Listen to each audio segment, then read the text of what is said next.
Hello, everyone. Happy Friday to all of you. How's everyone doing today?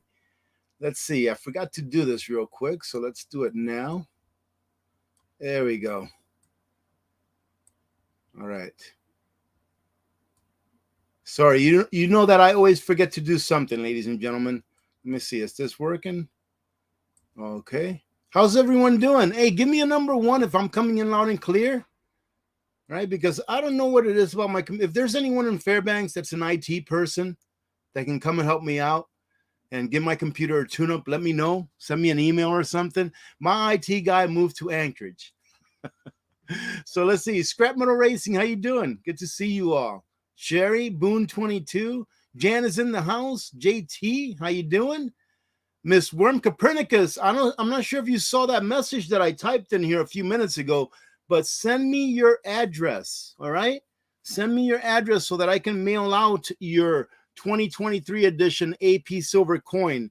I've got the ones here for the winners ready to mail out, and I also been getting some Patreon orders as well for the silver coin plus the winners.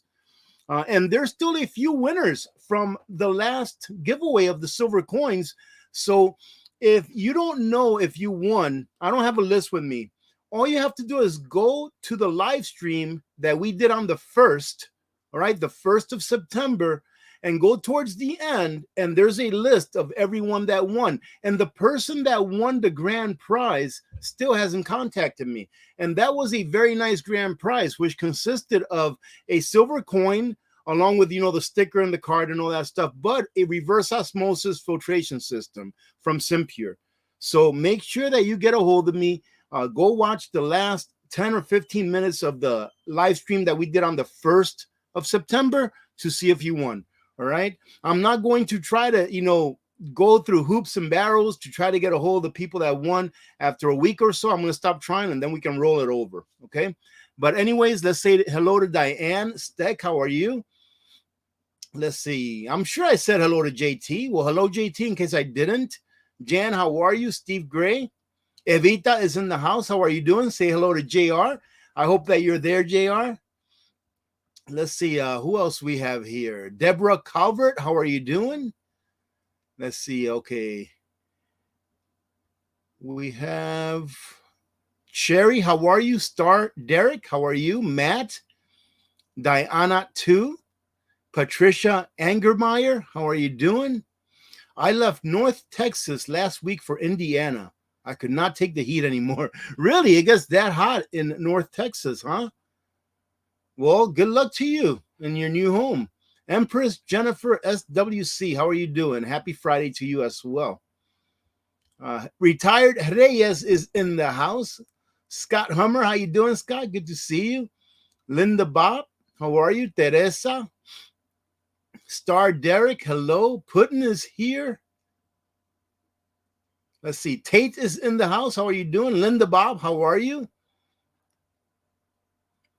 Let's see. Okay, Oupes is in the house. SR is in the house. How you doing, SR? Oh, yeah, I heard about this. Not too worried about this. I think this has been done before. The FEMA testing, I guess, on the phones. On the phones, I guessing there's more to it. I don't know if there's more to it than that. I've been hearing about, like the lights going out and stuff like that, and us having a period of darkness, meaning that the grid's been down, ladies and gentlemen. And that's why I named this live stream, Are You Ready? Something like, Are you ready for the lights to go out or something like that. Ladies and gentlemen, it's like I've explained before. The reason why we prepare is so that we don't have to have fear instilled in us. And a perfect example of why it is why it is so important, to be prepared to the best of your ability, of course, is ask yourselves and maybe think about friends and family members that you may have that maybe fell under this predicament about 2.5 years ago or so.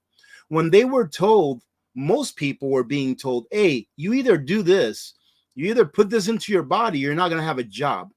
Imagine if everyone in the United States would have had a 6-month prep plan, 6 months of food, 6 months of toilet paper. People wouldn't have been banging their heads over, with over toilet paper, 6 months of, just basic supplies, an emergency fund. Imagine if every family in the US would have that. Imagine how many more people would have resisted and said no than those that pretty much had no choice if they wanted to keep a roof over their family's head and keep food on the table. So what I say is this: every time that we start hearing things about this is going to happen on this date, that's going to happen on that date, there's going to be a black flag here or something, whatever it may be, all you have to do is ask yourself a question: am I prepared? And if you are prepared at the very minimum, at the basic level, if you have water, right, put away, if you have a way to filter water, if you have a way to heat water, if you have a way to treat water to make it potable, if you have food, if you have fuel, whatever type you may need in order to keep your house warm or to keep your house cool, depending on where you live and what time of the year it is. If you have those medical supplies that you need, be it prescription medications or over-the-counter medications, or just supplies that you use for a chronic illness, whatever it may be. If you have your community around you, hopefully a lot of your community around you are like-minded people, right? And if you don't have a community around you that's like-minded people, do you have OPSEC, operational security? Not only in keeping quiet, but do you have security in place to make sure that if someone's trying to break into your home or trying to take what's yours, that you have the time to prepare to fight the fight before they actually break that barrier and come into your home? These are all basic preparations. And it's no reason for you to be afraid of anything that may be coming down the pipe if you are prepared, ladies and gentlemen. So what do I say to how do you get prepared for a lights out or a grid down scenario? Of course, in this case, we have to concentrate a little bit more on how to produce our own energy, depending on how long the grid may be down for. But only because it's going to be a grid down scenario that you may be preparing a little extra for, it doesn't mean that you don't need all those other preparations to be in place as well. It just means that maybe in this case, all right, if this is what we're hearing now, if this is the flavor of the day, I guess you can say, that maybe in this case, you ought to do a little extra checking on your energy requirements, number one, on exactly what it is that you need for your home to function during a grid down for, let's say, a long period of time. Let's say more than 3 or 4 days. I consider like more than 3 days a pretty long period of time for a grid down, for the average American, okay?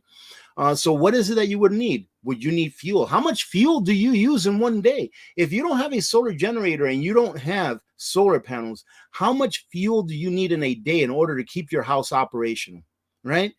If you do have a solar generator, how much fuel do you need in a day in order to supplement your solar generator with a gas generator?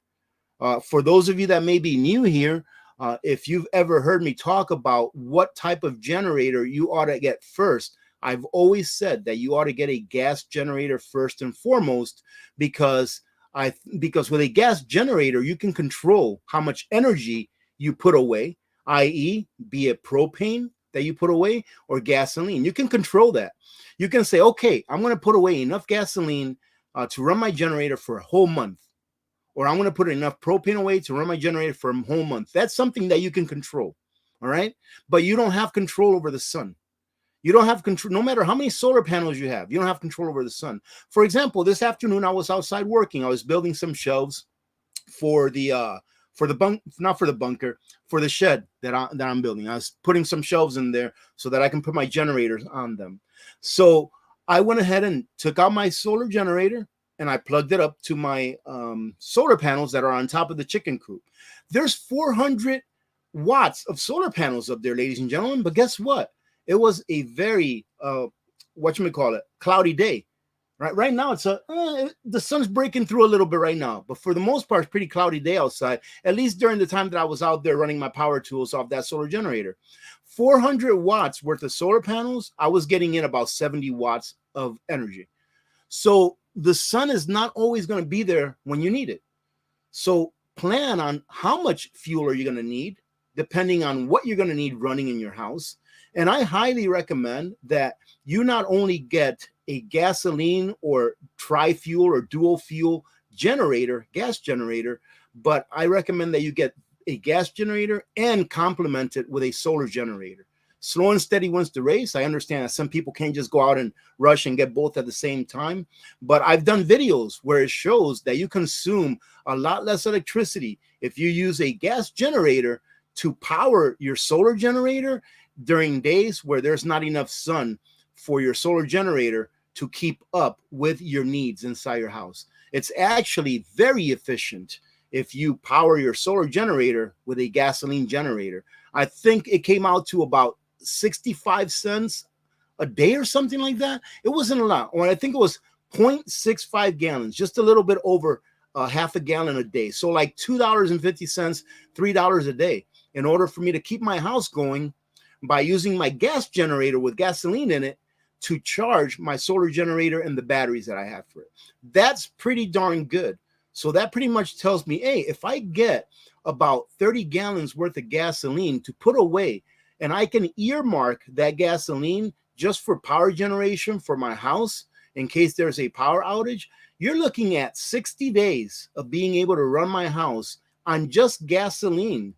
And that's not even counting on the days that may be sunny, where I can supplement that gasoline with the sunlight coming down.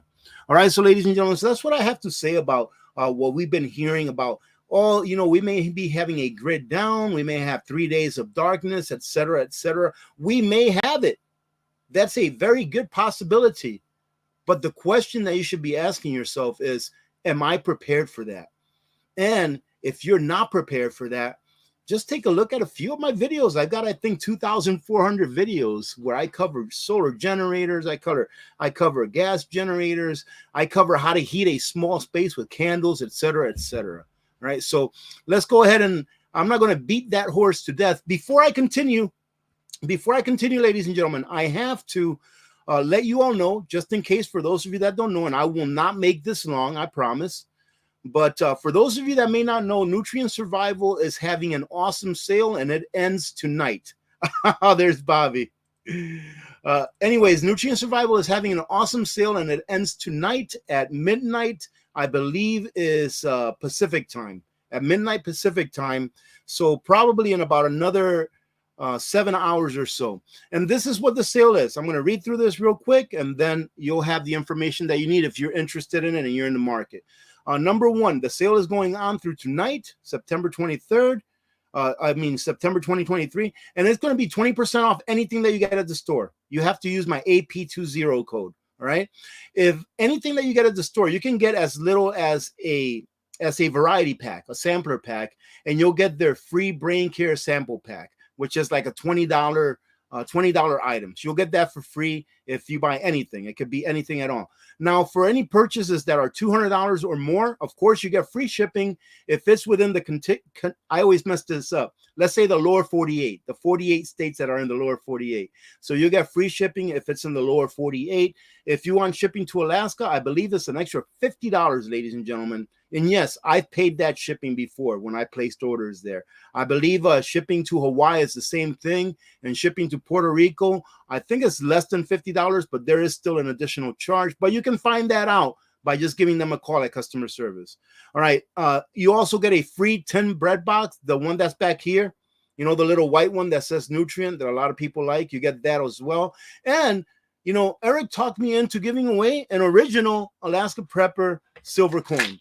All right. So I actually just went over to the coin shop today and asked Dick if he can make some more, just in case enough people order it where he can make some more in a hurry. So you'll get the silver coin as well for every order that's equal to $200 or more. But, ladies and gentlemen, I think that the real prize here is that you will be entered, right? You will be entered to have one person will win this. Out of anyone that places an order, one person will win this. And that will be a teleconference. This is kind of funny. A teleconference with Eric from Nutrient Survival, the CEO, with Becky, with myself, and with Bobby. So that there is Bobby, the one with the big smiley face. Everyone's always asking, what does Bobby look like? He never appears on. Figured And I'm the one that came up with this. I was like, hey, why don't we have Bobby in the teleconference so that he can say hello? So whoever wins that will be able to meet Bobby, will be able to talk with us for, I don't know, however long you want, half an hour, 45 minutes, whatever it is, right? But that's what's going on. It finishes tonight. So thank you very much, ladies and gentlemen, for sitting through that.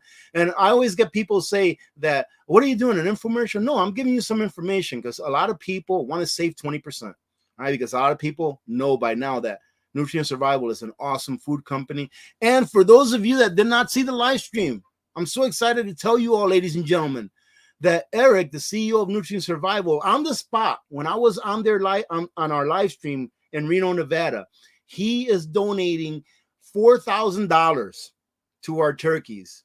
So he is going to buy, if those meal buckets or boxes are still $40 each, he is going to end up buying 100 turkey dinner boxes for 100 families that are military families, right? So I actually called the commissary today to talk to the grocery manager so that we can start working the logistics of this. And he is on vacation until next Wednesday. So next Wednesday, I'm hoping to get I guess you can call it a parlay with him. And we're going to talk about that so we can get the logistics taken care of and see how this is going to work. But Nutrient Survival donated 100 food boxes for Thanksgiving, and they each include a turkey, all right, for service members and their families. All right. So that's one of the reasons, ladies and gentlemen, and one of the predominant reasons why I work with Nutrient Survival. Not because they sell the best darn freeze-dried food in the market, but because of the people that stand behind that brand. Awesome. So let's see. The Prepping Mantis, how are you doing? Gene Eaton. We can talk about my trip to Reno here in a little bit. It was a lot of fun, to tell you the truth. And I got to drive a Tesla. Let's see. Matt Bob, how are you doing? Star Derek, how are you doing? Good to see you. Hey, this is a great comment. I need to figure out how to eat without electricity. Still in an apartment, feeling a little pressure. Star Derek, that is a great comment. Next time, if anyone that has a question, put it in all caps, okay? So that I can catch it. I just happened to catch that one. That's why freeze-dried food is a good thing to have. Number one, you don't need a lot, all right? A lot of space, and it doesn't weigh a lot. It usually comes in single servings. It usually has an option of single servings, and most freeze-dried foods that I know need hot water. So, for example, if I lived in an apartment and I didn't have a lot of room, I know that the underneath of my queen size bed would probably hold about a year's supply of food. Now that could be regular food like rice, beans, flour, things like that, but it will definitely hold a whole bunch of Nutrient Survival. And all you need to get that food ready for you to eat is just to pour hot water onto it and let it sit for a few minutes. Now, how are you going to get hot water? Very simple. What I would do is I would go buy like a jet boil, either a jet boil, or you can get the one that I got from Amazon to test one day. It's called a Blue, BLUU, which I think was just as good, and it was about half the price. So as long as you have a way to heat water to put into your freeze-dried food, and you have some water stowed away, which you can stow enough water to last you at least a good month or so if you live in an apartment, make sure that you use the space in your closets. A lot of people waste that floor space in their closets. Use that. Put some water bricks in there, or gallons of water, or whatever it is that you want to put your water in. Right? And there you go. You have a way to eat. And one of the good things about freeze-dried food is that when you rehydrate them, they don't really create a smell like food creates when you're cooking food from scratch. So let's say that you were making rice and beans from scratch. That's going to create a smell that hungry people, i.e. your neighbors who never prepared, they're going to smell that. And probably even people down the street, because when people are hungry, they smell a lot better. So instead of cooking rice and beans from scratch, take out one of the Nutrient Survival, I Southwest Medley. I forget the names of stuff, but Southwest Medley from Nutrient Survival is like your rice and beans.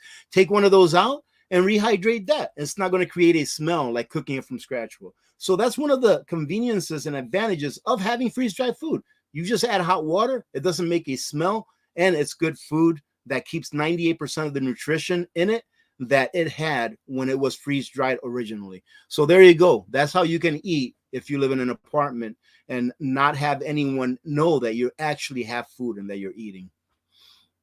Let's see. Okay, we're going to bring this down because I've already talked a lot. Look at that. Tommy Bites is in the house. How are you doing, Tommy Bites? It's good to see you. Lisa McCormick, how are you? James McKay. Silver Fox is here. How you doing, Silver Fox? All right, I'm just now getting the number ones, ladies and gentlemen, when I asked you to give me a number one. So let's see. Yeah, I'm like 20 minutes behind. I'm going to bring it on down. I see a lot of number ones, and that's great. Happy Mac, how are you doing? Doggone it is in the house. Doggone it. Your coin is in one of these guys right here. Okay, so that's going to be going out tomorrow. And again, for anyone that doesn't know whether they won a silver coin or not during our drawing on the 1st of September, go back to that live stream 1 September and look. I think it was like the last 15 minutes. And I think I put chapters on there too, so you can go right to it to see if you won, because there's still a few people missing to include the person that won the grand prize of a reverse osmosis water filtration system. All right, so go check it out. All right, like I said in the past, I'm not going to be trying to, track someone down for weeks. If you don't contact me, then I'm just going to roll it over. Maybe I'll just roll that over to the December bash giveaway this year, the Christmas bash giveaway.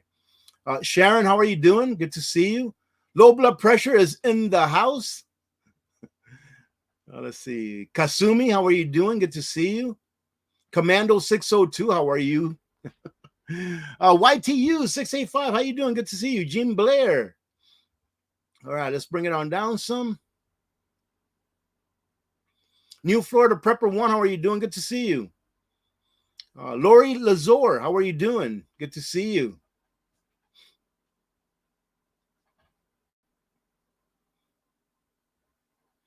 Oh, man, my computer's still acting up, ladies and gentlemen. I don't understand why it's slow, especially when I do this. And I started it over again, restarted it. Maybe it's time for to think about a new one. Michelle Sykes, how are you doing, Michelle Sykes? 109 in Dallas Fort Worth. I believe that's what DFW is. Wow. Isn't that crazy?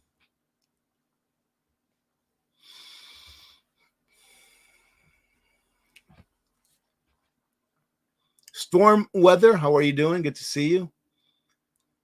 All right. Lily, hello. Tom, let me make sure that I grab these super chats. And for those of you that don't know, all super chats entries are entered for the beginning of next month, the first live stream of next month.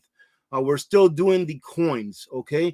I think, to tell you the truth, unless you all want to continue doing this, I think that by the beginning of next month, because of Nutrient Survival's donation, I think we may make it. We might make it to be able to get that 100 turkeys for the food bank in addition to the sides. So if we make it for the turkeys, then I'll make sure that I take care of the sides, which is usually a few $100s for all the stovetop butter, green beans, and all that kind of stuff. So thank you very much, ladies and gentlemen. Let me say that so I don't forget for making this happen. And I'm still blown away. I'm still blown away that Nutrient Survival is donating 100 dinners to our cause. I did. It was a great time. Thank you, Surviving Behind Liberal Alliance. It was a great time. Ladies and gentlemen, Bobby took a lot of footage when I was there, and he's going to try to compile a little bit of a clip for me so that I can share with you our trip there and the inside of the Nutrient Survival Plan and all that stuff. Pretty awesome. Let me tell you what the most awesome part about that trip was. Number one, that it was definitely worth it. So there's more than one awesome parts. Number one, it was definitely worth me actually getting on a plane and going down there just for the fact that we're going to be able to feed 100 military families that can't afford it, feed them a Thanksgiving dinner this year. It was worth it just for that. But what I have to say is that the people behind the scenes, not just the people that you see all the time, like Eric and Becky. I think you've seen Chaka, who's the head chef there, or the chef there, right? And so not only those people are just as awesome as they are, on the videos, but man, they're awesome, ladies and gentlemen. Like, I consider them my family. I I wrote Eric a text when I was getting on the plane or when I was seated on the plane on the way back. And I said, you know, I've always felt that we were good friends, even though we never met, but now I know that we're brothers. And that's how I felt about everyone that I met at Nutrient Survival. That's how welcoming they all were, and how genuine they all were. And when they tell you on video that if you're in the area and you want to stop by for a tour, they mean it. They're not just saying that. If you stop by and you're in the area, they'll stop what they're doing and they'll treat you like royalty. You don't have to have a YouTube channel, right? They're the real deal. And I'm so happy that about 3 years and 2 months ago, Becky contacted me on email and said, hey, do you want to try this freeze-dried food? We're a new company that that champions nutrition in their foods. And I was like, and I threw it to the side for a couple of months before I even tried it. So I'm very glad that oh, look at this. Speaking about Becky, look at this. There's Becky. What are you doing? You guys are Becky. Do not do $220 super chats. That's not going to buy 100 turkeys. All right, because YouTube keeps some of it. Thank you, Becky. Look at that. I didn't even know that Becky had done a super chat, and here I am giving them props.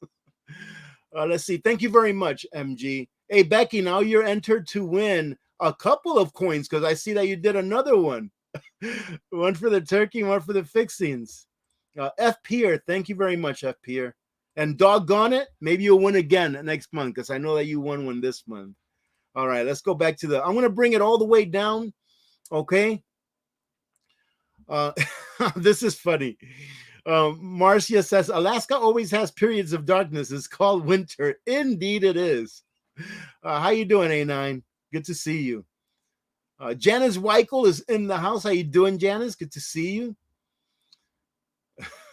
I'm going to bring it all the way down, ladies and gentlemen. So if I missed a question that you might have left or a comment that you wanted to share with the community, go ahead and put it all in caps. But I'm just way too far behind to try to scroll all the way down, all right?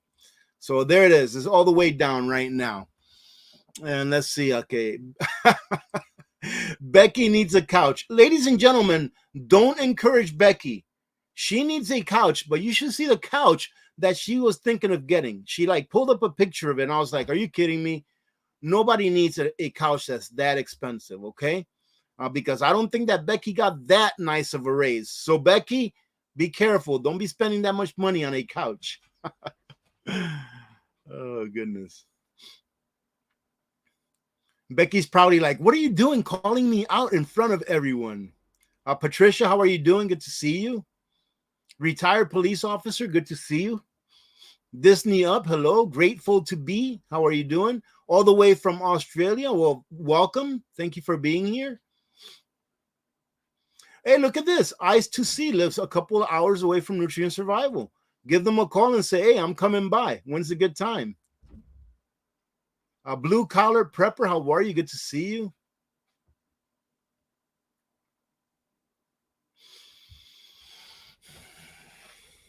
Oh, yeah, absolutely, FPR. I learned that the hard way. A lack of electrolytes can make you very miserable. Absolutely. And I would tell you that it could probably be dangerous depending on how long you go without them. Absolutely.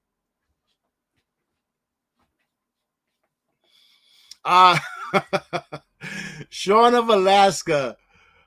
Don't even say that because I was thinking that, like on the plane, I'm like, man, what happens if we have an EMP or a CME up here?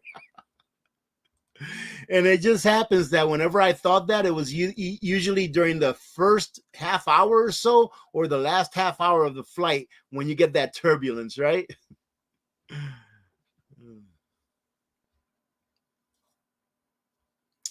Let's see. Oh, did Steve Gray gift a membership? Thank you, Steve. That's awesome. Thank you very much for doing that. The reason I can't see it on here because I'm on StreamYard, and so I can't see when those things happen. You can only see it if you're streaming through the YouTube background, but I use StreamYard because it's a little bit better, easier for me to control it.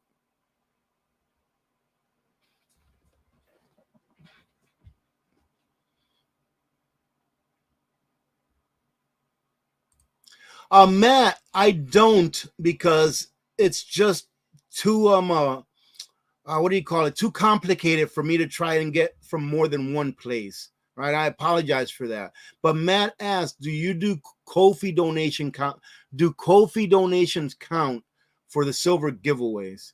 And no, just here on YouTube. So okay, I just want to keep it as simple as possible, because that way I only have to track one thing. Okay.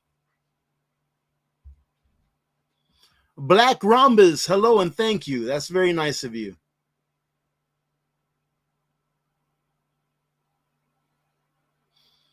Let's see.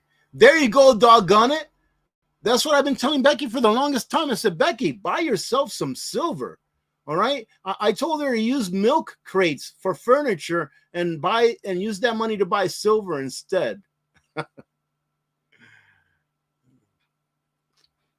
North of the 52nd asked me if I've been to Chicken. I haven't been to Chicken. Maybe next year we'll take a couple of little trips here and there. All right. Now that I've broken that barrier, all right, or at least started to break that barrier of traveling. Okay. Maybe next year we'll take a couple of trips here and there for a day or two. I think that will be fun. Don't you know us in the house? How are you? Good to see you. Kitsy Witsy, how are you doing? Black Pearl Photos, how are you? Diane Steck, hello.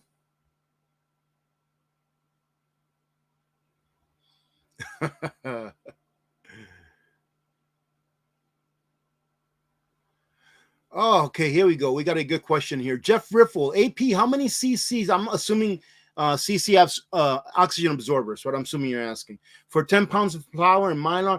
So you see, flour has a lot of surface area, all right, because it's just dust, right? So it has a lot of surface area. So usually whenever I do flour, I usually double what it recommends. So for example, a 1 gallon mylar, it's recommended that you use at least 400 cc's oxygen absorber for 1 gallon mylar. Okay, so if I were putting away flour, since it has so much surface area, I would double that and use 800 or even 1,000.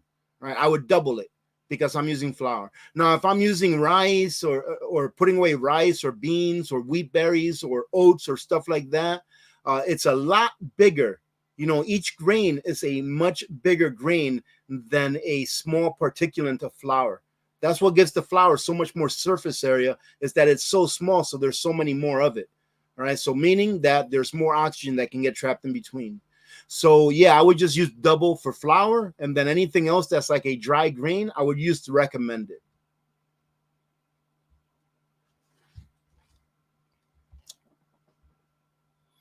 Let me see. Fadera Brooks, AP, I would like to buy a portable water tank that holds 250 gallons of water.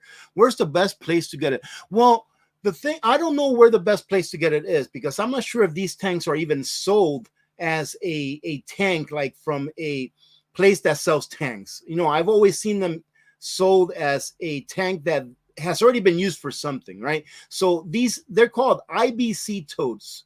I as in India, B as in Bravo, C as in Charlie, totes. And they're these square plastic totes that have very thick plastic that have a metal cage around them on the outside. So they hold roughly between 250. I've seen some that hold as much as like 280 or 90 gallons. And however, all of the ones that I've ever come across, I've used for storing heating oil, all right, or heating fuel, whatever you want to call it. And you can use it for storing, diesel. I will not store gasoline in them, but I believe that the plastic is so thick that it will stand up to gasoline. So those are the only ones that I've ever used and come across, is ones that I would not want to store anything that's potable or edible in it because of what it had before. But if you look for IBC totes, like on Google in your area, you may be able to find a company that actually sells them brand new where you can use it for water.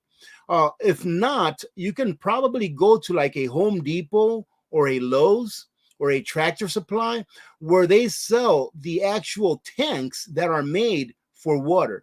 And they sell different sizes, anywhere from 200 gallons, from 100 gallons really, to 200, 300, 500, 2,500 gallons, and even bigger. So you can check for IBC totes. Number one, I like that it's got that cage around it, that metal cage. But you can also check on Home Depot. You can check on Lowe's, Tractor Supply, and see if they sell those tanks that hold water as well. I'm pretty sure that they do. I'm sure that it's not just here in Alaska that they sell them, because they sell them here at Home Depot. Those are kind of like a dime a dozen here. Fake person, how are you, ladies and gentlemen? I have got a story for you. Let me tell you this story. I'm glad that fake person is here. Say hello to the hubby, by the way, fake person, if he's home from work. So on Wednesday, which was my day that I was coming back from Reno, Nevada, from Nutrient Survival, on our way to the airport, we had just left. The Nutrient Survival warehouse, Eric and myself. So we get a call from Raul, who works at Nutrient Survival. And he gets a call from someone saying, hey, I don't live far from Nutrient Survival. Can I come over and meet Alaska Prepper and the crew? And we were already on our way. So Raul told her, well, they're on their way already. So he called us and let us know. And Eric's like, well, where does she live? So he called her back and asked her where she lives. And it was actually not far from where we were. So we went and visited her, right? We turned around because we weren't very far from the shop. And I grabbed the bag and I filled it up with goodies and all that kind of stuff. And we turned around and we went and visited her in her home. Her husband just happened to be working. He's an HVAC person. He works with air conditioner and heating and stuff. And but anyways, we met her, and her name is Julie, and that's fake person. Julie, I'm sorry if you didn't want me to say your first name, but that's just your first name. So we were able to meet Julie. I have a hard time like setting up meetups. I don't know why, I just do. And I remember seeing someone leave a comment on one of the live streams that I did while I was over there saying, hey, you should set up a meetup.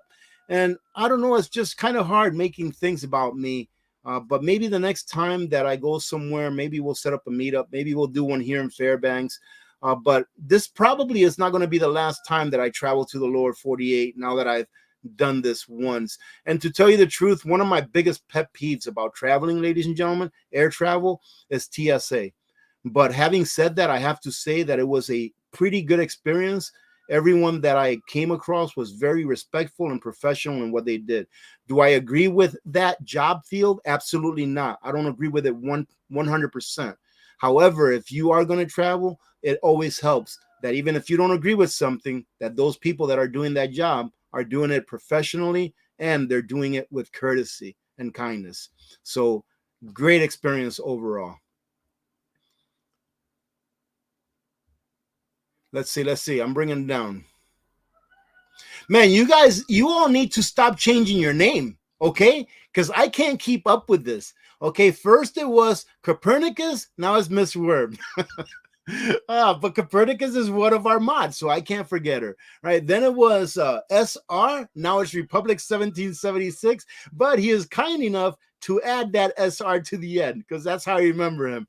Now Shin Vin goes and changes his name to 20 on pump 5. Come on now. Good to see you, Shin Vin. I'll try to remember that that's you, okay?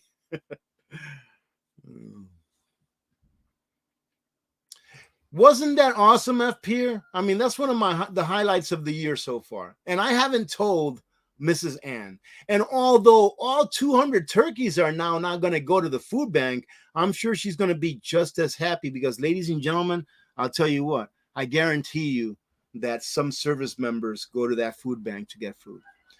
So I'm sure she'll be just as happy because she knows that we're going to feed people. I don't know what it is, ladies and gentlemen, but I know that people have to eat, right? And it's just very satisfying knowing that there's kids out there that are not going to go hungry. At least on one day, they're not going to go hungry. All right. Let's see. Kevin Grip, how are you, my friend? Has been a member for 31 months. That is what you call OG status. Thank you, Kevin. You're awesome, brother. It's good to see you.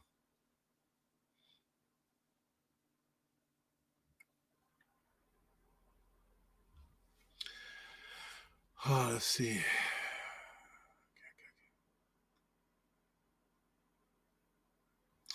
No, no, no. You know, anytime I see something like this, is something that I have to address. Okay, so EZD 1023 says, if I wasn't an employee and I had something to give to, listen, ladies and gentlemen, you make sure you take care of yourselves first. That's the most important thing. You have to take care of yourself first, right? And you being here, EZD 1023, you being here, you're being supportive enough by being here and chatting amongst the community, right? In all honesty, that really is the most important thing, because what happens is this, is that if you reach one and teach one and repeat, it spreads, right? And the more people, not only within our community and our state, but our nation, that are prepared and have shared that message of preparedness, the better that it is for all of us, not just one of us, but for all of us. All right. So thank you for being here. I don't ever want you to feel in any way that you're not contributing just because money's not involved. All right. In any way, you are contributing by being here. So thank you very much. Large Laresha Wood, how are you doing? Good to see you. Becky, I hope you're listening to this. But Deborah said that Becky is the queen of nutrient survival and she needs a couch or a throne. I would say a throne. SR says, can you extend your outro? Hot dog, SR. That outro is already like 2.5 minutes long. Aloha Prepper, how are you doing? Good to see you. Let's see. Hey, Scrap Metal Racing, thank you very much for the super chat. Yes. See, Becky? JT knows what she's talking about. Seriously, buy silver. Ladies and gentlemen, I'm putting together a small compilation of a couple of stories that I came across about silver. And I did a video about this man, why not? I'll just talk about it right now. I did a video about this a long time ago, about how much silver is above ground, meaning how much physical silver like this, right? How much is so small? How much? This is the coin, by the way. All right, this is the 2023 silver coin edition. All right. And actually, the person that did the Patreon silver coin, I actually sent you 2 of them. All right. So if you do a $25 Patreon and send me your address and your name on a Patreon chat, I'll send you this coin. It's the only way that I'll do it, because it's the only way that I can keep track of it on Patreon, and I don't have to set up a payment method. All right. So I put on the wrong one by mistake, so I send you 2 of them. So you got a 2 for 1 on that one. But anyways, I did a video a while back that shows how much silver, above ground silver, there is in the world. And right now in the world, above ground silver, meaning silver that's already been mined, that exists in the form that we can actually touch it and use it. Okay. It's about 3.5 billion ounces. So let's say 4 billion ounces to make the math easy. Let's say that above ground silver right now on the earth is 4 billion ounces. What does that mean to you? Well, what it means to you, or what it means to me, right, face value, is that if there's about 8 billion people in the world right now, and there's only about 4 billion ounces of silver, it means that if the 4 billion ounces of silver that exists right now in the world was equally divided amongst the people of the world, each person in this earth or on this earth would have less than 1/2 ounce of silver. Because remember, we have less than 4 billion ounces, but we have more than 8 billion people. So if you have 1 ounce of silver right now, you have more silver than anyone could have if the silver was equally distributed amongst all humans. All right. So that's number 1. Number 2, we have been running a silver deficit, mining silver, that is, for about the last 5 years. And the last year in particular, 2022, was the biggest deficit that we've seen in I don't know how long, to tell you the truth. Last year, we only mined about 850 million ounces of silver. Okay. How much do you think we used? We used about 1.21 billion ounces of silver, roughly 400 million ounces more. We used about 400 million ounces more than what we mined, ladies and gentlemen. Well, that 400 million ounces of silver had to be coming from somewhere, right? Now, let's put that to the side. How much silver is there left in the earth? I saw an article not too long ago that stated that silver is probably going to be the first metal on Earth to go extinct. And meaning by going extinct is meaning that it's going to be used in a way that it cannot be recaptured. Because you see, silver is an element. It cannot be destroyed and it cannot be created. That is what makes it valuable, just like gold. But we use it in ways that is very difficult to recycle and recapture. One good example is that we use silver to turn into dust and put into clothing because it's an antimicrobial. We use silver for a lot of medical reasons. And when we use silver in those fashions, we cannot really recover it from landfills. We can if we wanted to, but the price or the cost of recovering it when it's already been put like in a landfill because it's dust is so expensive that it still has not, that the mining of it has not surpassed the expense of being able to recycle it from landfills. So right now in the crust of the earth, and this comes from the government, all right? Right now in the crust of the earth, there's about 16 trillion. No, 1.6 trillion. I'm sorry. I read this article a long time ago, or I did this research a long time ago. There's about 1.6 trillion ounces of silver, all right, on the crust of the earth that's mineable, all right? And they do this with satellites and infrared and all that kind of stuff. So 1.6 trillion, let's say divided by 1 billion, it's 16. But we've been using more than 1 billion ounces of silver a year. And now with the photovoltaics, with the EVs, with the batteries, with all this green revolution stuff that's going on, it doesn't matter how much you may think that is ridiculous, they're still using silver for all of this stuff.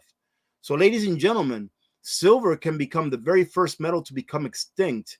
And when that happens, meaning that there's no more of it to mine, and the people that are holding on to it in physical don't want to let go, what do you think is going to happen to the price, ladies and gentlemen? You know, I've often said that I don't get silver to get rich, but I believe that in my lifetime, people that hold silver will be wealthy.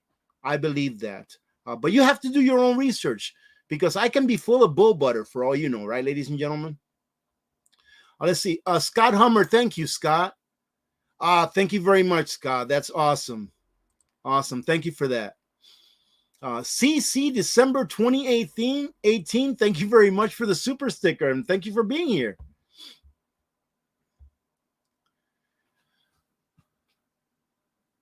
All right, Tommy Bites, have a good evening. Thank you very much for visiting. Lois, how are you? Great Lakes Reliance, how are you doing? All the way from Michigan. Not so remote Alaska, how are you? Good to see you.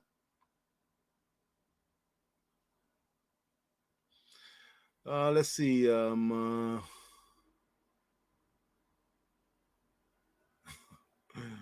Tammy, how are you? Aunt B, how are you doing? Good to see you. I think I said hello to Drops Family Garden. If I didn't, hello to you, Drops. Hey, wait a minute. Hey, Trump won. We don't say that word here. All right. Especially during this time of year. We don't say that word, that 4-letter word here. Okay. But just to answer your question and be polite, no, we haven't.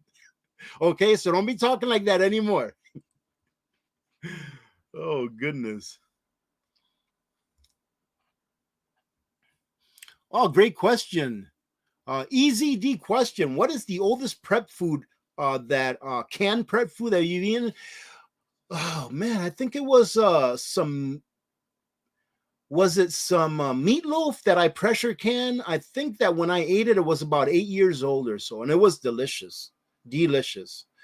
Easy D, just to answer your question in a broader manner, if you go to the USDA website, they'll tell you there on the USDA website that canned food, whether if it was canned industrially, all right, like by a plant or a factory, or if it was canned at home, as long as it was properly canned and properly stored, meaning that the container in which you canned it and stored it had not been compromised and kept away from heat and all that kind of stuff, that canned food is pretty much good or safe to eat indefinitely. The older that it gets, the more nutrition that it loses, but it's safe to eat. And I do have to say that in the end, calories are king. Calories will keep you alive, maybe not forever, but they are king. All right. So if you're sitting on a pile of freeze dried food like I am, that's not nutrient survival, don't get rid of that because it will keep you alive. But you want to make sure that you have that nutrient survival, i.e., that food that's very nutritious to make sure that your body gets all of those minerals, vitamins, and micro nutrients that it needs. And I'll tell you what, ladies and gentlemen, I'm not telling you this so that you can go and get nutrient survival right now. If you've never tried it, you need to try it for at least 3 days. If you eat that stuff for 3 days straight, you will feel the magic. At least I did. I felt the magic after 3 days. That's when I was convinced that this was the best food out there in the market. Let's see.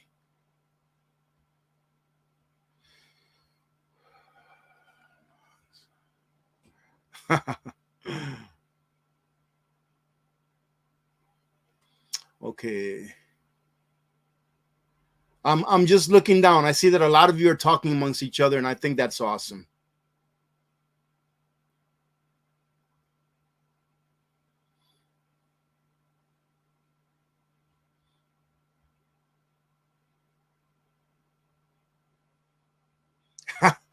Aloha Prepper asks, Rudy, did you make any headway in getting Eric to offer freeze-dried meat?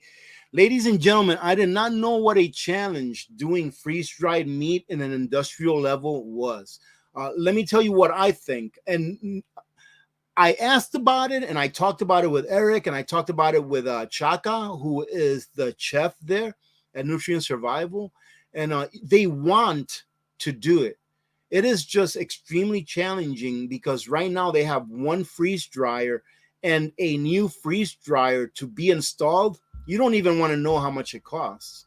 And what people don't understand about companies like Nutrient Survival that are like 3 years old, even though they're doing fairly well as far as sales, they don't really make a profit for a very long time, right? Usually when a company like that opens up, their goal is to become a named brand, a brand that people know for their quality, and for what they offer. That's usually the first goal. And that normally takes several years to build up that clientele that says, hey, Nutrient Survival is awesome.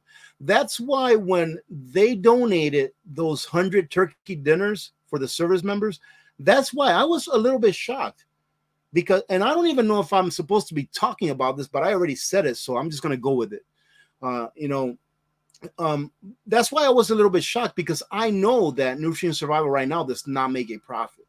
Right now, they're paying the light bills and they're paying their people, and they're still technically losing money because even if they do make a profit, they have to pay back the investors that got the building built, that purchased the first freeze dryer, et cetera, et cetera, et cetera. All right, so it takes a while. So before they can get another freeze dryer to do other products so that you won't have cross-contamination, they have to be able to at least get some kind of an ROI, some kind of a return on investment that shows that they are going to continue to move forward as far as their bottom line, right? And that's just not an easy thing to do, right? So it's not like they don't believe in meat proteins and animal proteins. They really do, but it's just an entirely brand new process and something that they have to wait until their investors agree that they want to spend several $1 million.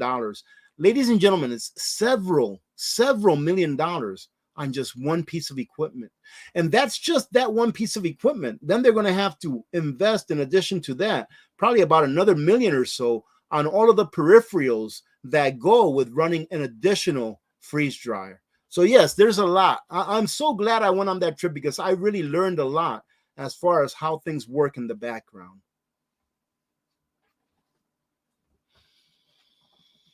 There you go. For the person that asked about the potable water tanks, North 40 or Big R has potable water tanks. I don't know what state those two stores are from. I've never really heard of them, to tell you the truth, but there you go.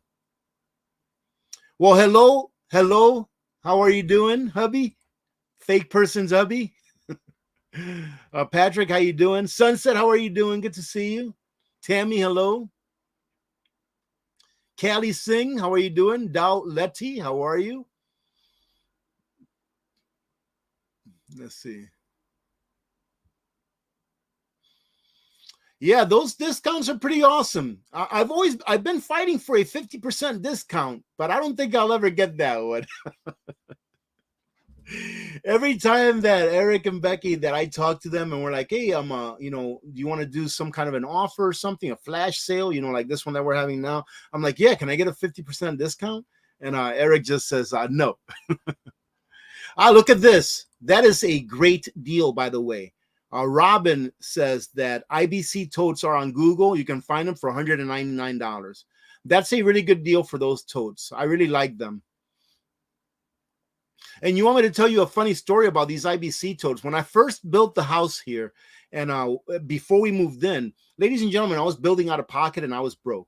I had one credit card back then, and it was maxed out because I was using it to build my house, and I was paying for out of pocket. And I had a plan that when I got out of the military on my last day, I had a plan that, okay, I already had a job lined up. I said, okay, it's going to take me this long to pay off this credit card. And I paid that credit card off early. All right. So I was paying interest back then, but I didn't want to get a mortgage. I didn't want to get a bank loan. I just wanted to pay it off as soon as I could.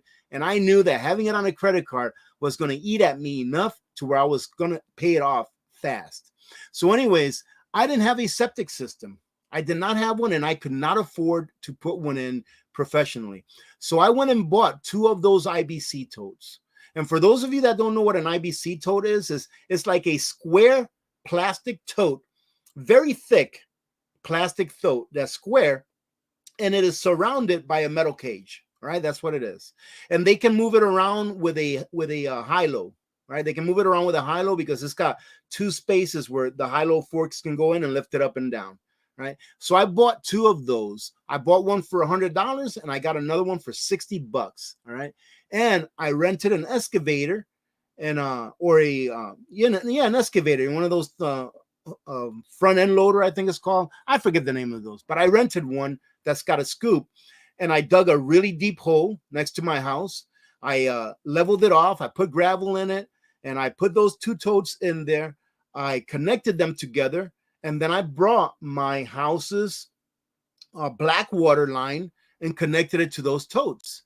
And then I built myself a leach field off of those totes. And ladies and gentlemen, that I call it my Alaskan septic system. All right. That's what I call it because it's a really cheap system that I did myself with just a few $100. Probably cost me about $500 to do that system. Whereas a brand new system would have cost me 10 grand. And I just didn't have the money. So I filled it in and everything. It worked great. It lasted me 3 years. On the 3rd year after we were here, it failed. And I had to pump out that water on a daily basis. And we had to wait until the thaw was over. So I was pumping water out of that thing for like a month before a company was able to come out here, dig up the ground and put in a professionally installed septic system. And ladies and gentlemen, during that time, at that 3-year mark, when it failed, I was able to pay for a brand new system professionally installed with cash because I had savings in the bank, emergency savings. So, it worked out. It lasted just long enough to where I got out of debt and I was able to pay for a new system with cash. So, Cuba Bound, how you doing? Good to see you. Let's see, John Patel. It's not very difficult to build a Faraday cage. It's very simple, really. It's just a metal enclosure where whatever you put inside that metal enclosure, make sure that it's not touching any of the metal. So let's say, for example, the very simplest Faraday cage that you can build. Actually, you can build a Faraday cage with the Nutrient Survival bread box right there because that's all metal. All I would do with that is I would grind down the paint where the metal touches. And that would work as a simple Faraday cage. The only other thing that I would do also is I would drill a small hole towards the bottom lip, put some copper wire and ground it. And that would make a Faraday cage right there. Another thing that makes a good Faraday cage that's on the small side is your Microwave. Your microwave will make a pretty good Faraday cage. But if you want to make one that's a little bit bigger, that will hold a little bit more, that's very easy to make, is go and grab yourself one of those trash cans that's made out of metal. You know, those galvanized steel trash cans with the steel lid and everything. That right there, you take that, you line the inside of it with, let's say, cardboard, all right, or something that won't conduct any electricity, and you can place whatever it is in there. And then when you close the lid, what I would do is I would go ahead and seal it with some metal tape. You know, that tape that's got the metal lining on the outside. And then I would drill a little bit of a hole in the bottom, copper, and go ahead and ground it as well. So it's very simple to make one. It's not difficult at all.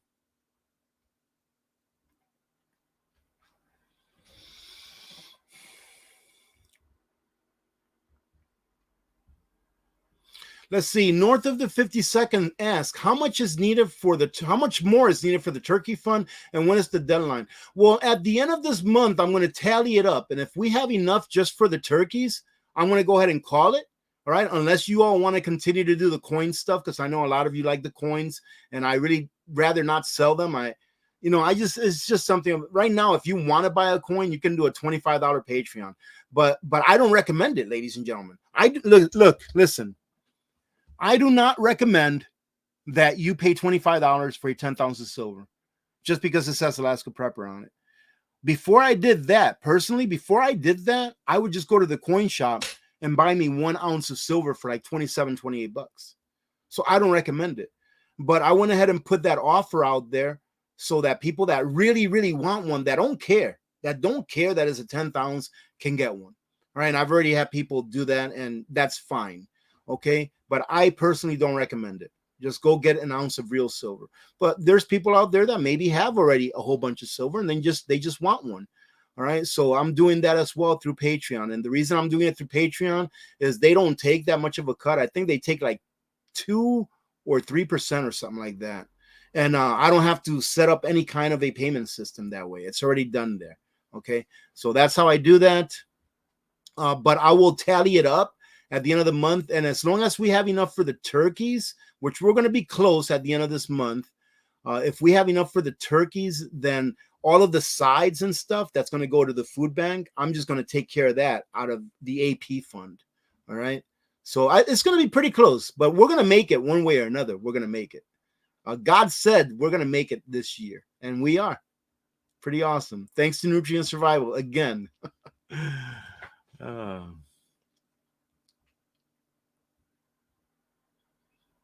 Oh, come on, troll. We all know that you're not really a troll. Let's see. Dale Cobb, how you doing, Dale? Good to see you.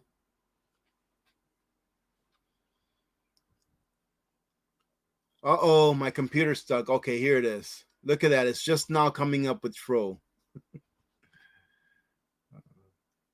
Hey, thank you very much, Dale, for becoming a member for 20 months now. That is awesome. Thank you, brother. All right, let's see.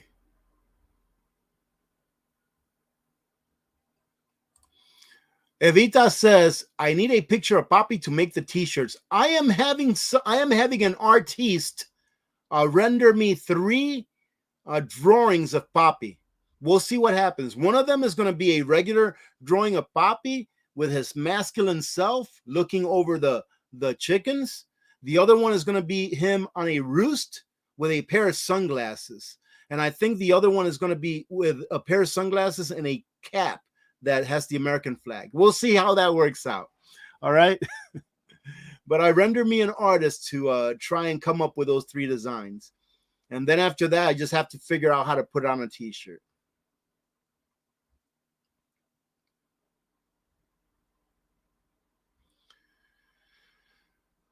Okay, let's see here real quick. Oh my goodness, where are we at? Wow, we're over an hour already. You have got to be kidding me. Oh, look at this. Joseph, what's up, my brother? Survival living. What's up, Joseph? How are you, man? Man, I hope you're still here. How long ago was that? Well, maybe you're still here. That was only 7 minutes ago. Good to see you, my friend. I hope everything's all right down there in Florida. Give my best to your wife too, Joseph. And Kevin Grip, thank you very much, Kevin. Thank you for that. Truly appreciate it. Let's see. Let's look for a few more.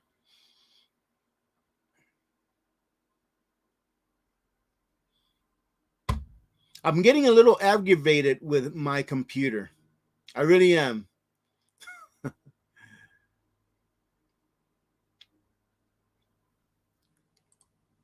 Kitsy Witsy has a question. What do you think about Biden's cancellation of oil and gas drilling in Alaska? I think that it's up to the state governors to tell the federal government to go pound sand. If we had states governors that had a pair and they told the federal government that the federal government is here for the states and not the other way around, we would have a much more free country. That's what I think. Whether you agree with it or not, it doesn't matter. I was going to say, I was going to talk out of line. Let me put it a better way. Who is the federal government to tell any state what to do? Ladies and gentlemen, you see that's what happened to these United States of America. When these United States of America became the United States of America, everything changed, and it changed for the worse. So now, before we can once again reclaim our liberties and become these United States of America again, there has to be one of two things, ladies and gentlemen. All right? There has to be a revolution, and or there has to be a huge crash of one thing or another that will revert us back to what we used to be. And between now and then, we will experience a great amount of pain as a people, not as individuals, but as a people, we will experience a great amount of pain. And the ironic thing is that those who will experience the most pain are those that are asking for the system by which we are governed today. It's those that will experience the most pain, because those are the people that are not even prepared. And that's why it's so important, ladies and gentlemen, to be as prepared as possible. Because when we shift over to this new paradigm, when we shift over to this new system, this new era of time, whatever you want to call it, do you want to be there where you just made it, where you barely made it, where you barely survived? Or do you want to be one of those patriots that will thrive in the new system so that you can lead and or support those that will lead and that will lead our children into a country or a nation that is free, where there is liberty instead of what we have now? So what do I think about Biden canceling the oil and gas drilling in Alaska? I think more about the Alaskan government not standing up to him than thinking about why or what he did. Because you see, ladies and gentlemen, something bad will always be bad. So that's why I don't understand why people get surprised. When people see that a terrible entity has done a terrible act, people are surprised, like, oh my God, I can't believe that happened. I'm like, really? You can't believe that happened? You can't believe what this administration has done? Why can't you believe it? I mean, just look around. So yeah, I don't put too much into that. I think that those states, like for example, I think it's Arizona. I'm not sure. I don't remember what states, but there's already a couple, 2 or 3 states that have said, hey, if you come back with this bull crap on mandates, you can go pound sand, because we ain't doing it. So there's already been a few states that said we ain't doing it, period. And that came from their governor. It is up to our state's governors to tell the federal government to go where it belongs, because the federal government, unfortunately, has grown too big and has grown too strong because we let it. It starts from the states. But I don't see that happening anytime soon. Let me tell you why.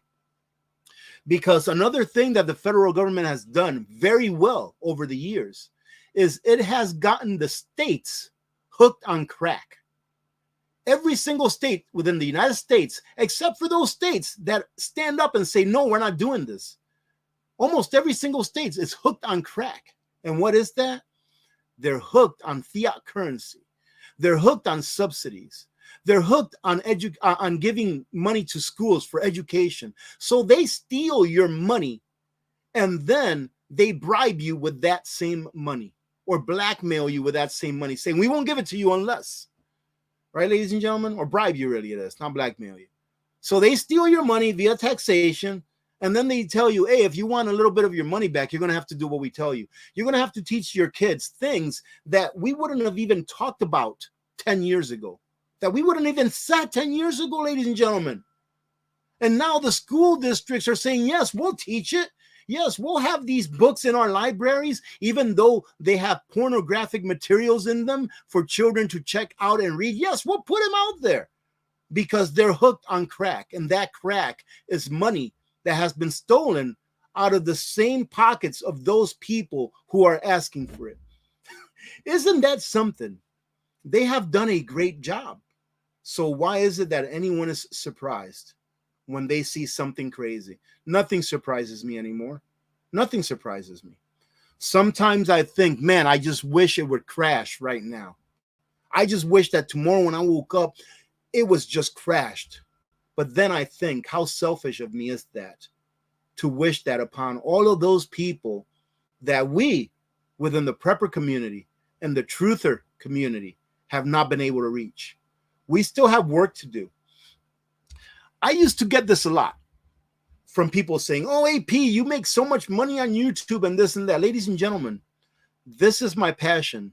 This is where I belong. This is what I belong doing. And if it was all about money, you know what I would be doing if I really wanted to make money on YouTube? I would pick the left or the right. I would pick one or the other. And then I would talk bad about the other one.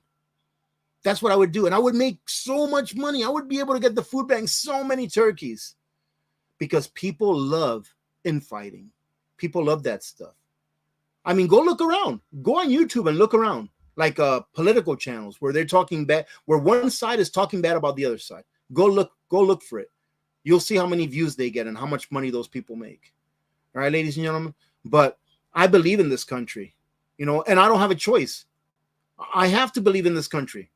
This is the country where I live. This is my country, and this is where my children live.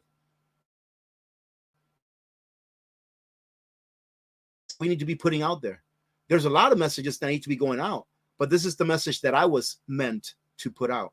So yes, it is selfish of me to sometimes think, man, I'm sick of this. I wish it would just all crash, because no matter how sick of it I get, no matter how sick of it, how sick of it I get seeing all these things that we see on a daily basis, there's still people out there that are walking with rose-colored glasses that think that everything is just wonderful. They don't know that they are going to be losing everything. They will lose it all. A lot of those videos where I put up saying that you're going to lose everything. I put up a video, I don't know, about a year and a half, 2 years ago. And the title on it was something like, if you're on Social Security, you're screwed. You tell me. If you go back 3 years from now and you would have seen that video, and then you're here now, and you're seeing how inflation is ravaging your Social Security paycheck, you tell me if I didn't have some kind of validity when I was talking about that three years ago or so. So we still have a lot of people that need to wake up. And this is one way of doing it. Little Turtle, how you doing? Good to see you. A very, very precious metal to have indeed, SR, is lead and brass. Or steel. All right, or steel. But yeah, I agree with you 100%. We do need to have that. Our Second Amendment doesn't only keep us from being subjugated to bad things happening to us from our own government. Okay, it doesn't only keep us from that, but in my opinion, it keeps us as we are the only country in this nation, ladies and gentlemen. I believe we are the only country in this world, not nation. That was funny. We are the only country in this nation. We are the only country in the world, the United States of America, that I believe no other country would ever dare to invade, i.e., put boots on ground. There's no way. There's no way with a country that has 335 million people and 420 million privately owned firearms. And that's the ones that are registered, right? The ones that they can keep track of because they were sold, over the counter. There's no way that any country would invade us or put boots on ground. It would be terrible for them. I mean, it would be terrible for them. Doggone it. Thank you very much, doggone it. Just wanted to tell the mods that they really are the best. And you know what? Doggone it. Let me go ahead and I'm not sure if it was you that wrote me this email, but it just reminded me of an email I got today. AP and the AP family, you guys bring a smile to my face every live. I gotta go count my silver. All right, doggone it. Thank you, doggone it. Have a great evening and a great weekend. I actually got an email today. I'm not sure if it was from doggone it or not, but it was similar to this. And the email said that it says something like, AP, I know that every channel says that they have the best moderators, but your channel really does have the best moderators in all of YouTube. And I'm not making that up. I got an email. I got the receipts, ladies and gentlemen. I can show it to you if I pull it up, but you can take my word. I got an email that says something like, I paraphrased it, but that's what it said. And it's because it is the truth, ladies and gentlemen. Our mods here are awesome. Crypto King is in the house. How you doing, Crypto King? Good to see you, brother. Gracious 48 is in the house. Eric Anthony, how you doing? Trusting Yashua. Let me see. Let's see. You have a question. I almost didn't catch that. What are your thoughts about the Great Reset and the Mark of the Beast? Thank you. Blessings. Blessings to you as well. Thank you. The Great Reset, obviously, well, that's a conspiracy. I can't talk about that. It's a conspiracy theory. They haven't been planning this for the last several decades. It's just the Great Reset, ladies and gentlemen, is just as much a conspiracy theory as climate change, right? I mean, climate change deniers. Anyone that thinks that the climate always changes and that humans have nothing to do with the climate changing because CO2 is only 0.04%, 0.04, 4/100ths of a percent, right? So I'll say that again. And because CO2 is only 0.04% of the gases in the atmosphere, those people that believe that human activity really didn't create climate change, that the climate changes all the time, that's all a conspiracy, ladies and gentlemen. All right. So the Great Reset is a conspiracy. Don't waste your time with that stuff. They only tell you to your face about this Great Reset. They've only told it to our face, not only in words, but through their actions. Who's they? Our overlords, the ones that want to rule the world.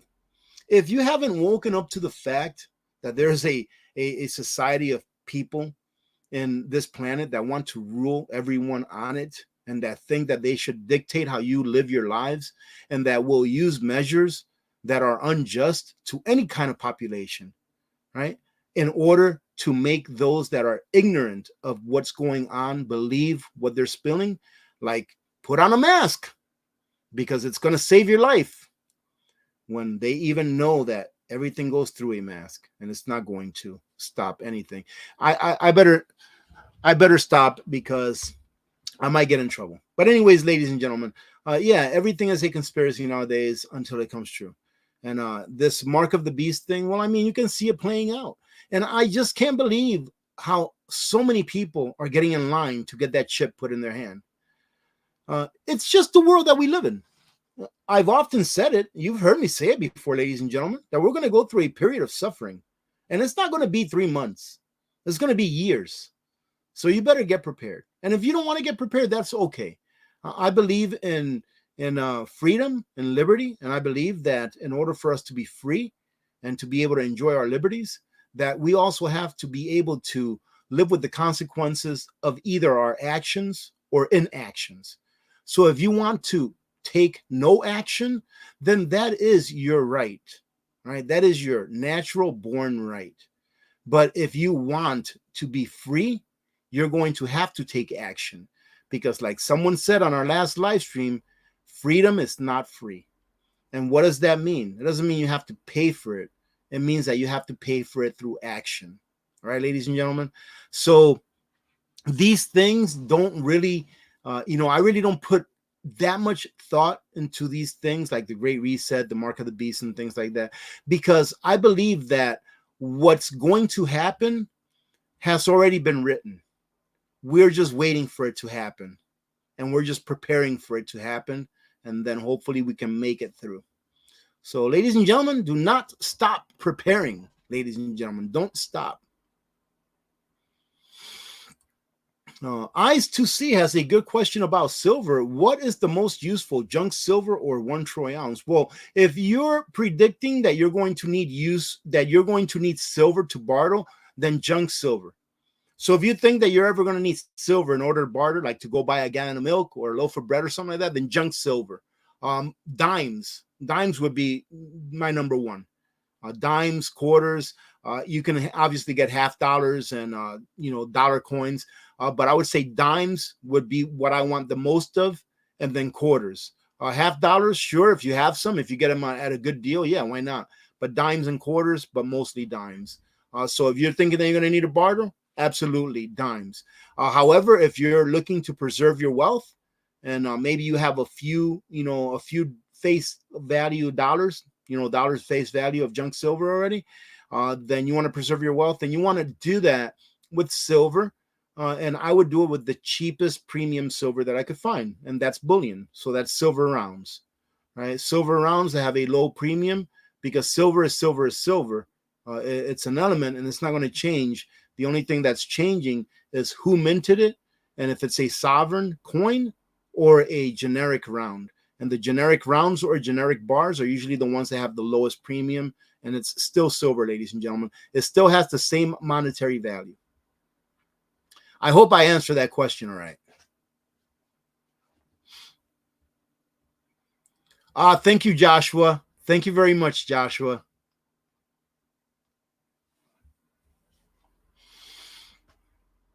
This is a really good question. What foods do you think will be in short supply in the next 6 months or so?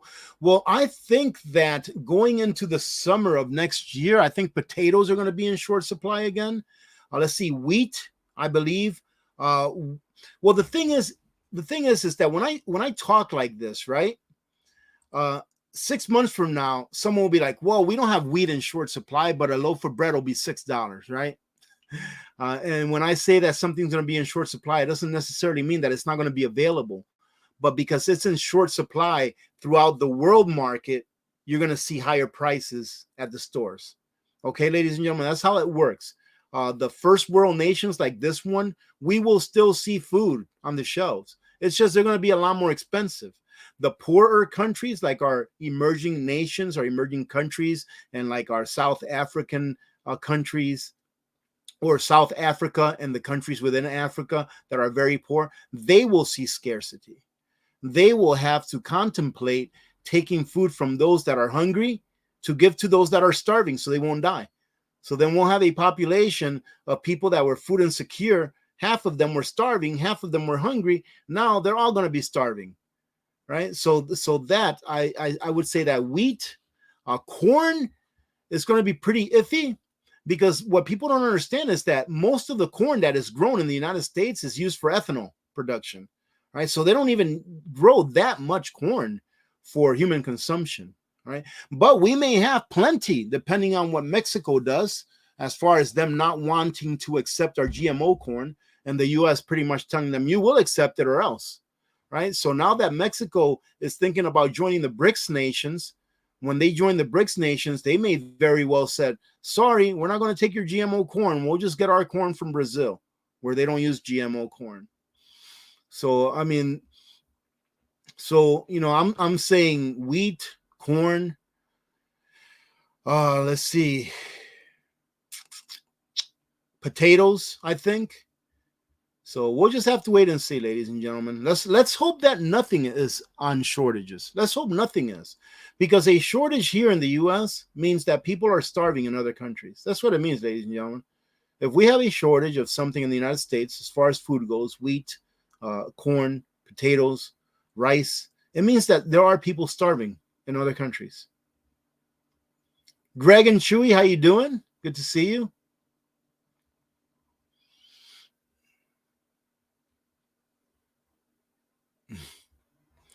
All right, bringing it down. Jenny Christensen, how are you doing? Jenny says, hello from California. I found bacon made of gold today. Three 3 pounds for $22. So I left it at the store. Isn't that something? That is something. $7.33 per pound. Ann Palmer from the great state of Louisiana made it today. How you doing, Ann? How's school? Took advantage of the AP20 code and got my 4th AP. Really? That is awesome. That AP bucket, when I was taking a tour of the plant, the AP bucket, the one that I made up and they sell at Nutrient Survival, when I was taking a tour, the AP bucket was the one that had the least amount of buckets on the floor. So I asked Eric, I was like, hey, why is there only like 8 buckets of my bucket? I said my bucket, even though it's not mine, it's just the AP bucket. I said, why is there only 8 buckets and there's so many more of the other ones? And he's like, because yours sells the most. So I was like, really? So I did a good job picking out the stuff that goes in there. But awesome. Well, let me finish reading what Ann says. Only when there is a good promo, I buy when there is a good promo, but my stockpile is slowly growing. Slow and steady wins the race. That's what it's all about. So you know what? There's about 600 of you here. Let me go ahead and remind you all real quick, because I already went over it once, that Nutrient Survival is having an awesome sale. That's Bobby. I keep forgetting to stop it. Nutrient Survival is having an awesome sale that ends tonight. So right now it's 8:30 Eastern time. So in about another 3 hours, the sale will be over. All right. And this is what the sale is. It's 20% off anything at the store, anything on the Nutrient Survival site, as long as you use my link and my especially AP20 code. The AP20 code is going to get you 20% off anything. Again, it's over tonight in about 3.5 hours. With anything that you buy, even if it's like a variety pack, right? You're going to get a free brain care sampler pack, which is like a retail price of like $20. And then if anyone purchases $200 or more, they're going to get everything that I just talked about.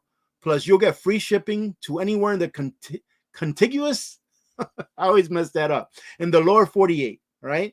Free shipping. If you're going to ship to Alaska, to Hawaii, or Puerto Rico, you're going to have to pay an extra shipping cost. You're going to get the free tin box, which is right here. That white tin box, that's a retro box. The one that I said I'd make a Faraday cage out of. And you're also going to get a free Alaska Prepper OG coin. My original Alaska Prepper coin, the first one we ever made.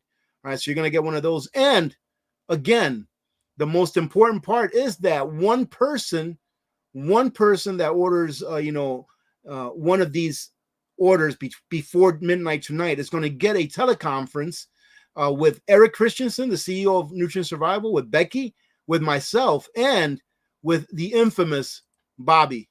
All right. And that's Bobby right there with the big smile on his face. So you'll be able to actually talk with Bobby and see what Bobby looks like, because everyone's always asking, what does Bobby look like? When's Bobby going to come on camera? So when I was over there, I was like, well, one of the prices has to be that whoever wins has to be able to see Bobby and see what Bobby looked like. So anyways, that goes on for, I think, another 3.5 hours, ladies and gentlemen. And I know a lot of people have taken advantage of that, and that's awesome, because that's a great deal as far as the 20% off.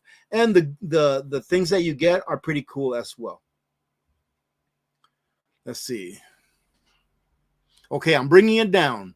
If you have a question, put it in all caps so I don't miss it, okay? I almost missed this one, Gene. How you doing, Gene? Good to see you. I have a 10-pound brick of silver. Oh, that's awesome. How would I break that down to use it if I wanted to? If I had a 10-pound brick or a 10-ounce brick? Anyways, if I had a big brick of silver, be it 10 pounds or 10 ounces or whatever, and I wanted to break it down, I would just take it to the coin shop and exchange it 1 for 1 ounce rounds.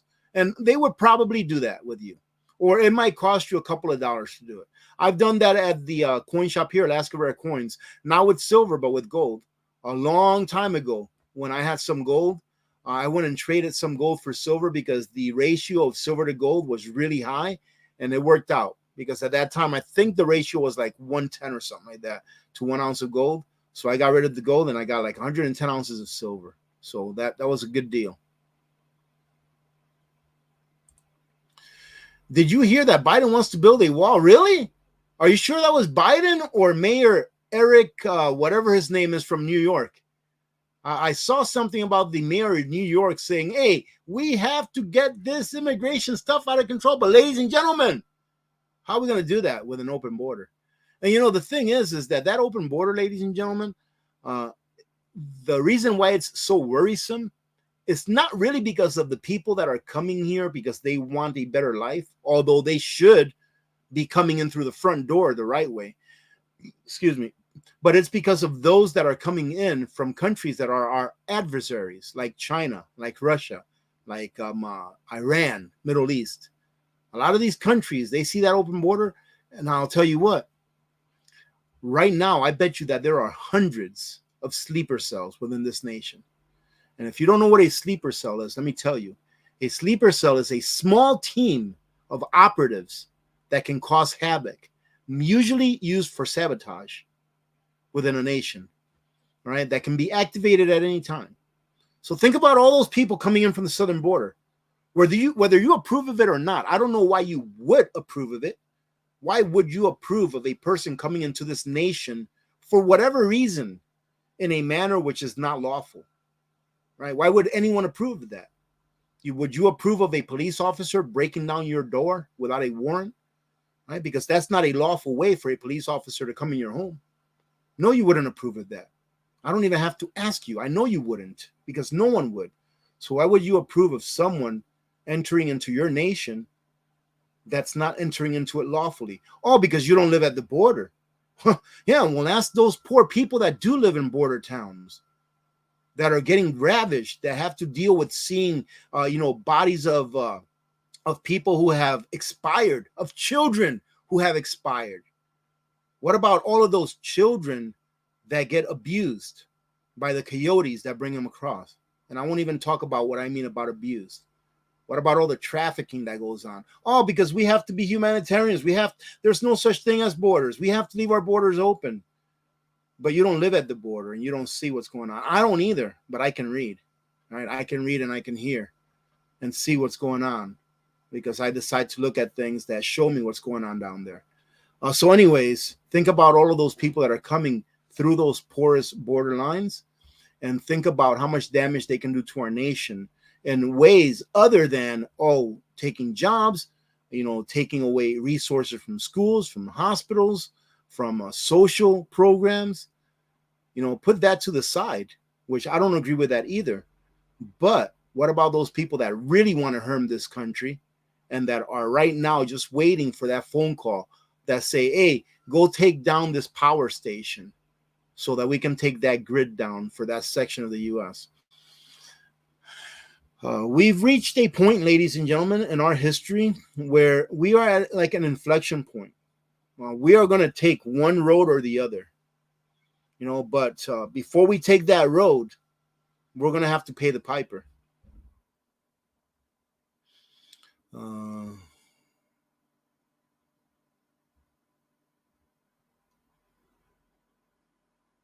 I think LC is asking how big is the freeze dryer at Nutrient Survival. It is huge. I would say that it's probably 3 times the size, if not bigger, than the bunker. I would say that it's probably 3 times the size, if not bigger than the bunker. I believe I can tell you all this because a lot of the stuff that I saw is proprietary, but I believe I can tell you that freeze dryer can easily manage about 5,000 to 6,000 pounds of food in one shot. All right, it's huge. It's incredible. Technology and engineering is pretty awesome.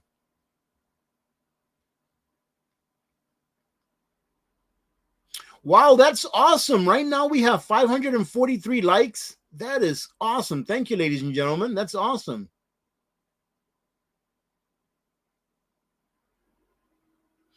Let me see. Elle has an interesting question. Do all of the meals at Nutrient Survival, do they put black pepper and all that?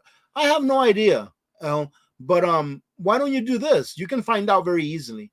You can go onto their site, and on their site, they have the nutritional information and the ingredients that go into everything that they make.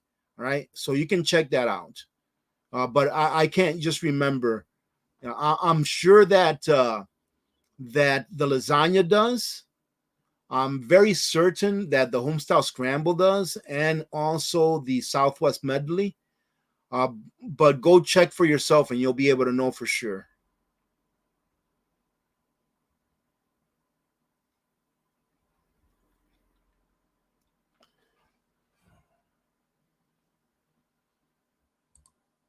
You know what, Lorraine Diaz? That is a great suggestion. That is a. It would take a lot of what you call it, a lot of planning. This would take a lot of planning to do. You know what? That is a great suggestion, and it just gave me a great idea. So I'm going to keep that one. And when I talk to Becky and Eric about it, Lorraine, I'm going to make believe that I'm the one that came up with it. Thank you. That gave me a great, great, great idea. Oh, that's awesome. You know what? I have to let me take a clip of this to make sure that I don't forget. That is such a good idea, Lorraine. That's awesome. Let me make sure. There you go. I got it.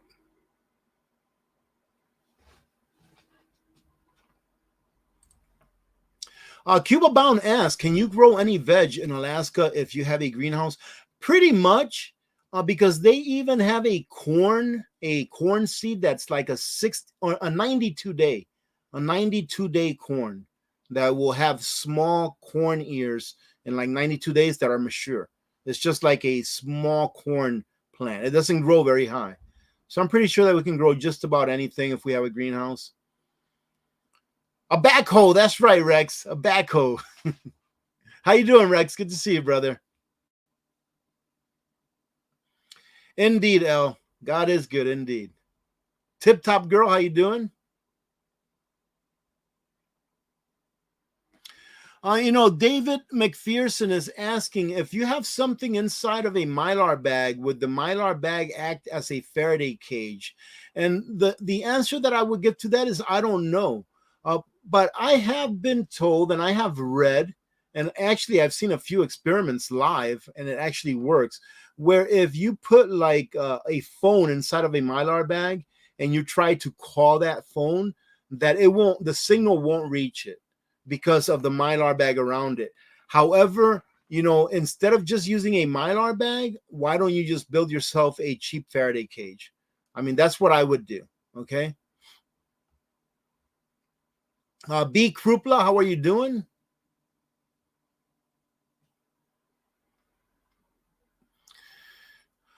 Let's see. Jeff Gregory, how are you? Good to see you. Okay, let's bring it on down some. I am way, way behind. What time is it? Oh my goodness. This is a very long live. No, sorry, Anne. Anne has a question and she asks, is Nutrient Survival delivering to the UK yet?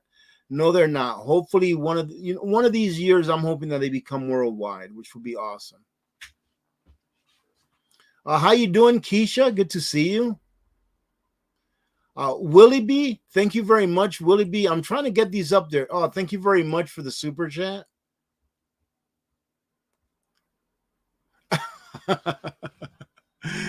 Mary Negre says, let's see, Mary Negre says, Victor for president 20. You do not want Victor to be president. Trust me, okay? He might get along with Putin a little too well. Oh, goodness.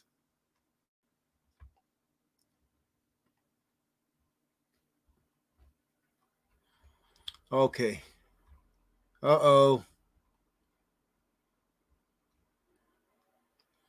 Okay. Well, ladies and gentlemen, this is what we're going to do is I'm going to work my way all the way down, and this thing is just really lagging bad. It's lagging pretty bad. So I'm going to see. Yeah, it is. I can barely even see any. Oh, look at this. Yeah, we're lagging really bad. We're going to go ahead and start closing it out, okay? So what I'm going to do is, let me bring this to the bottom. because, like I said, it's lagging really bad. Let me go ahead and take a look and make sure that I didn't miss any super. So let me say thank you very much to Judy. Thank you, Judy, for that super chat. And LB Ramirez, how are you? Good to see you. Glad you took the trip to Nutrient Survival and made it home safely. Thank you so much. Thank you. And Will It Buy, thank you again.